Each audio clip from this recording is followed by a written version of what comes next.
Meus queridos alunos do primeiro ano do ensino confirmatório, nós damos sequência a mais uma aula, então, agora estudando a partir dos capítulos 20, 21 e seguintes do livro de Gênesis. Então, portanto, alunos, abram, tenham as suas Bíblias, por favor, aberto a partir do capítulo 20 de Gênesis, onde eu vou começar a dar algumas explicações acerca do texto e quero que vocês façam a leitura destes capítulos que eu vou abordar aqui nessa aula, ok? Nós tínhamos estudado a partir do capítulo 17 de Gênesis, a aliança de Deus com Jacó, com Abraão, que Jacó nem entrou em cena ainda.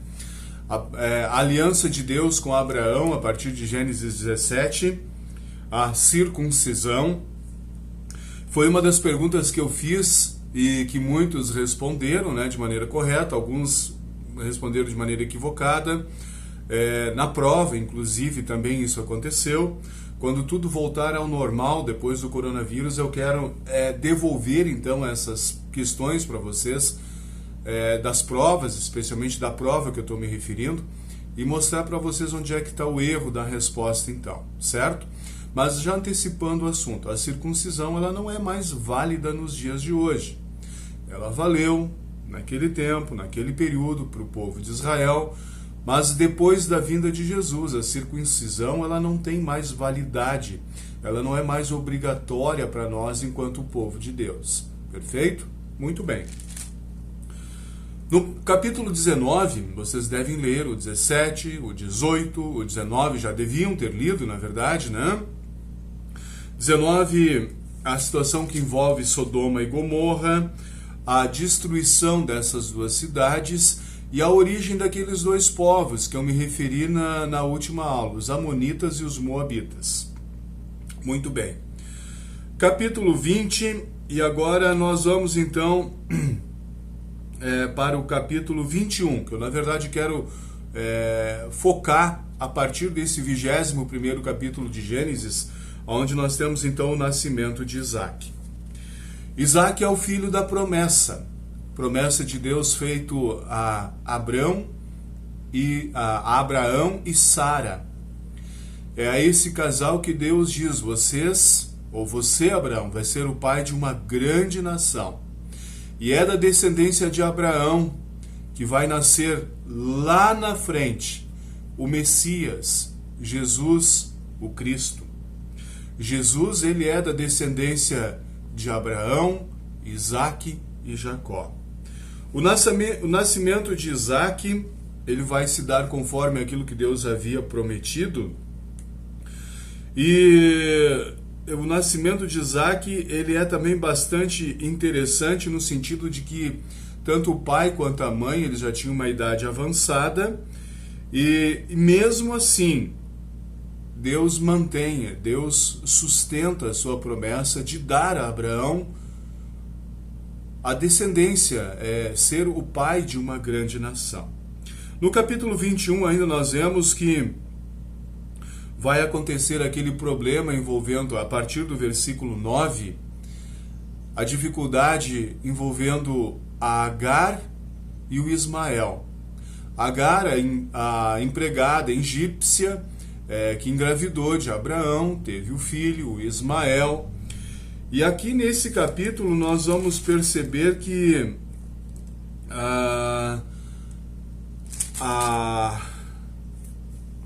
Agar e o Ismael, então eles vão ser mandados embora.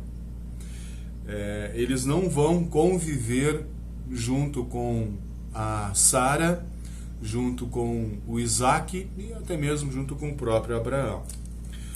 Muito bem. No capítulo 22 de Gênesis, que vocês também devem ler, há um relato bastante interessante de uma provação, um momento em que Deus coloca a Abraão à prova. O Isaac já tinha nascido, ele já estava grandinho, era um menino, e é ali que nesse momento Deus intervém. Deus intervém na história dos seres humanos em vários momentos. eu não duvido de que tudo isso que está acontecendo agora com o coronavírus é uma intervenção de Deus na história, procurando mostrar para a igreja algo importante. No texto do capítulo 22 de Gênesis, Deus chama Abraão e diz: Abraão, pega o teu filho, o teu único filho, a quem tu amas, leva-o para um monte e lá nesse monte sacrifica ele. Deus está dizendo: sacrifica aquele filho que você tanto esperou, que você tanto aguardou. Agora você vai lá no monte e sacrifica-o em honra a mim. Vocês podem achar estranho Deus pedindo para que um pai mate um filho, mas eu tenho argumentos bíblicos para dizer e sustentar: Deus não ia permitir a morte de Isaac. Não ia. E utilizo um versículo bíblico que eu gostaria que vocês olhassem aí agora, portanto. É o versículo de número... Deixa eu achar aqui e já vou dizer para vocês. Ah, sim. Muito bem. Gênesis 22, versículo 5. Ali você pode acompanhar a leitura. O texto bíblico vai dizer assim: então, é de Abraão que o texto está falando, né? Então Abraão disse aos empregados: fique aqui com o jumento. Eu e o menino vamos ali adiante para adorar a Deus. Daqui a pouco nós voltamos. É Abraão dando com toda certeza a informação que daqui a pouco, tanto ele, Abraão, quanto o filho, eles iriam voltar para se encontrar com aqueles empregados. Veja que antes deles subirem ao monte para fazer o suposto, o imaginado sacrifício do menino, Abraão ele já confia, ele deposita em Deus a certeza de que daqui a pouco eles vão voltar, que Deus não vai sustentar, que Deus não vai manter aquela ordem de sacrificar o filho.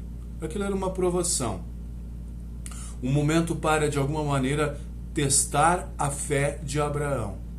E Abraão vai até o final, ele é fiel. Mesmo talvez um dos momentos mais difíceis da vida dele, ele vai até o final diante daquela ordem de Deus. E lá no final, Deus intervém de novo. Não machuque o menino, versículo 12, pode acompanhar na sua Bíblia. Não machuque o menino e não lhe faça nenhum mal. Não machuque o menino, não lhe faça nenhum mal. E é assim que Deus põe Abraão à prova. Abraão ele passa por esse momento e tanto a saúde e a vida do filho Isaque é preservada, como também Deus faz uma promessa também muito interessante no versículo de número 15 e 16. Mais uma vez o anjo do Senhor lá do céu chamou Abraão e disse: porque você fez isso e não me negou o seu filho, o seu único filho, eu juro pelo meu próprio nome, diz Deus o Senhor, que abençoarei você ricamente. Farei com que os seus descendentes sejam tão numerosos como as estrelas do céu, ou os grãos de areia da praia do mar, e eles vencerão os inimigos. Então, até aqui esse momento do capítulo 22, Deus prova a Abraão, requerendo então o sacrifício do seu único filho, o filho Isaque. No capítulo 23 nós vamos encontrar o relato da morte de Sara. Você pode também acompanhar, fazer a leitura do capítulo 23. E a morte de Sara, ela tem um elemento interessante que vai acompanhar a história do povo de Israel por muito tempo, que é o local do sepultamento da Sara. É um terreno que Abraão vai comprar, e na verdade neste terreno vai existir então uma caverna, aonde nesta caverna, a caverna de Macpela, ali Sara vai ser sepultada. Vocês podem ler todo o capítulo 23, mas eu quero dar ênfase especialmente ao versículo 19 e 20. Depois disso, Abraão sepultou Sara, sua mulher, na caverna do terreno de Macpela, a leste de Manre, lugar também conhecido pelo nome de Hebrom, e que fica na terra de Canaã.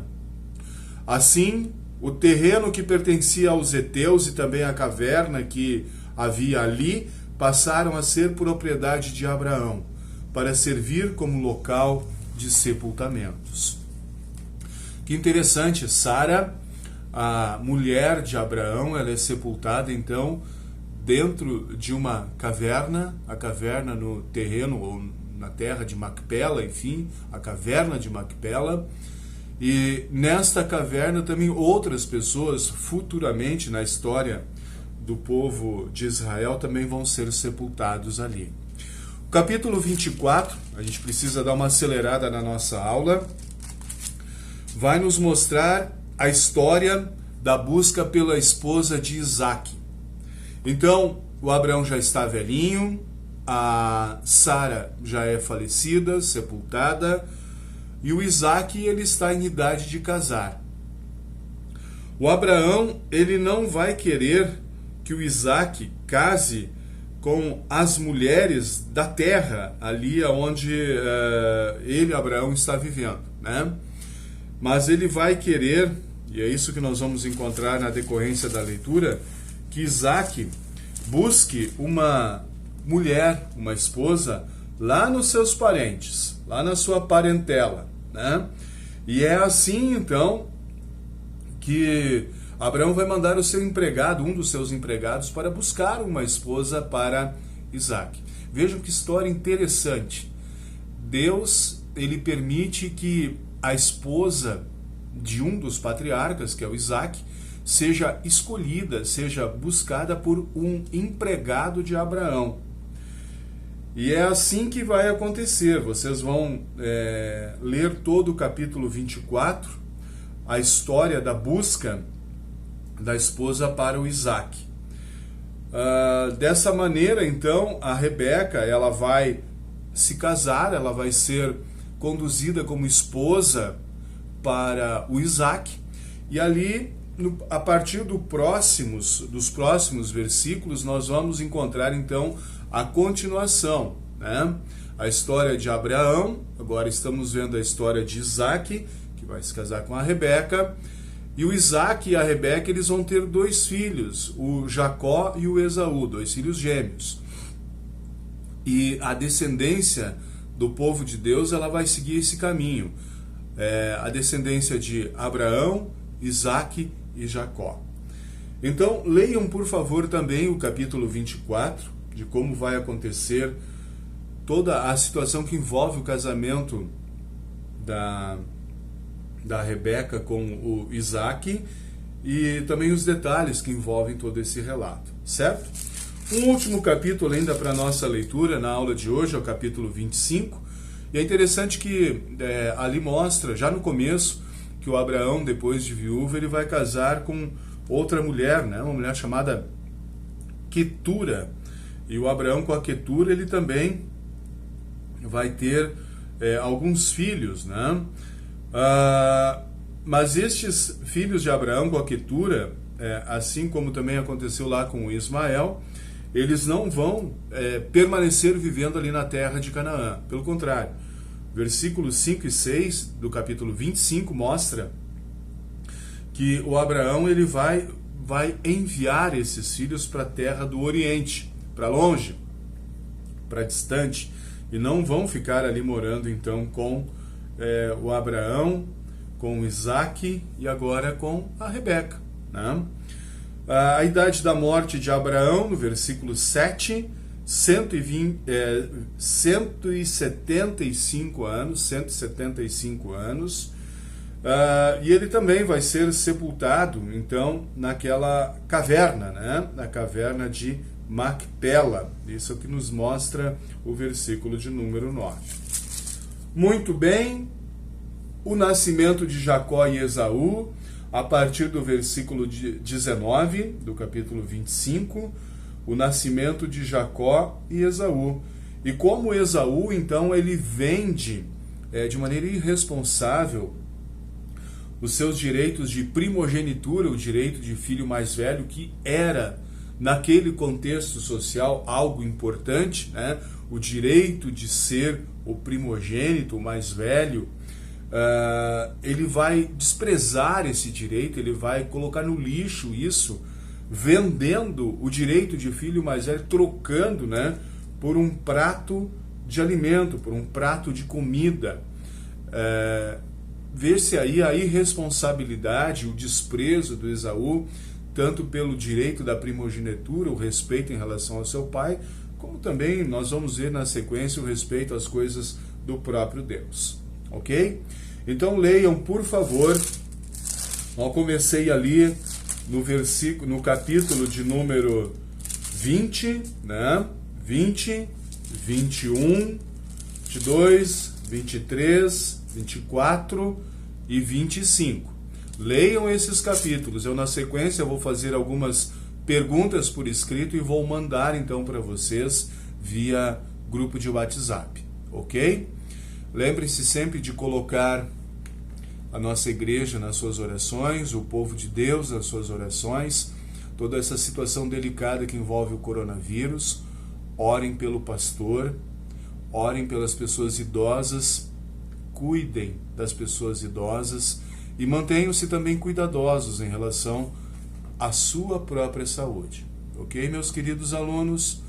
Um ótimo final de semana. Deus cuide e guarde de todos vocês. Amém.